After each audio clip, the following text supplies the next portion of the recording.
Hi, I'm Rafał. Thank you for tuning in.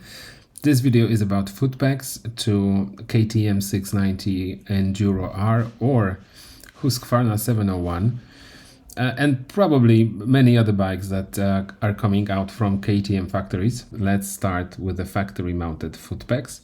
These are quite small. These are 8 centimeters long and 4.8 centimeters wide. The pair weighs about 400 grams, and that was probably one of the first things that I took off my bike, as riding in the standing position was not very comfortable. So I've changed them to Rade garage footpegs.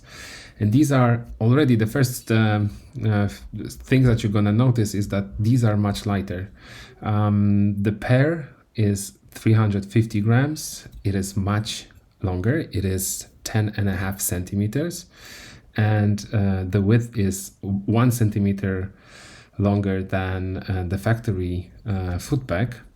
And it's 5.8 centimeters. This is how they look side by side.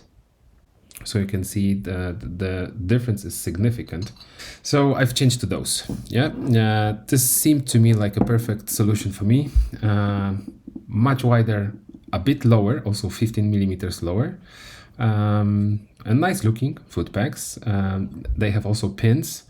So I thought that the boot will be, very stable on those, but unfortunately, what I found out is that my CD Adventure boots were sliding on those pins too much for my liking.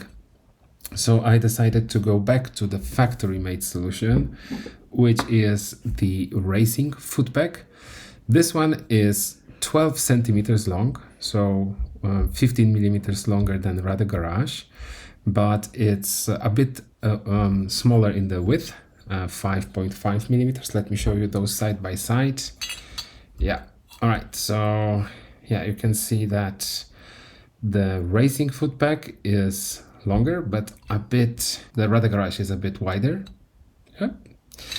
But the difference is in the weight. So the pair of those is 565 grams. So the weight difference is quite significant. But this feels like a very solid product. Let me just also show you how they look compared to the factory mounted footpegs. So these are really tiny, and it was almost like I was able to put half of my boot on the factory mounted footpeg. So this is the one that I'm going to mount on my bike, and I'm sure that these teeth will be holding up the boot much better, as I was quite happy with how those were holding up my boot, but it was just too small. So that should be the perfect solution for me. The perfect size in terms of the how long they are, and those teeth should hold my boots much better. And this is how the footpeg looks mounted already on the bike. I think it looks very handsome. It's a gorgeous footpeg. The installation is obviously not the easiest one.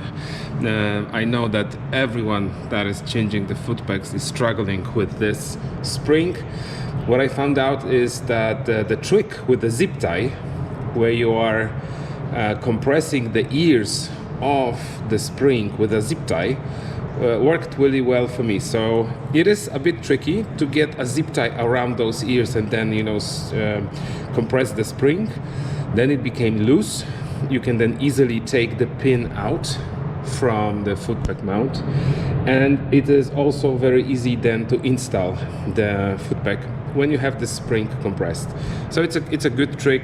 I found it very, very helpful in the whole process. And this is how the boot looks like on the footpeg. You can see the whole surface of the boot is on the footpeg, and then it's perfectly leveled to just make this small move forward to press the brake lever.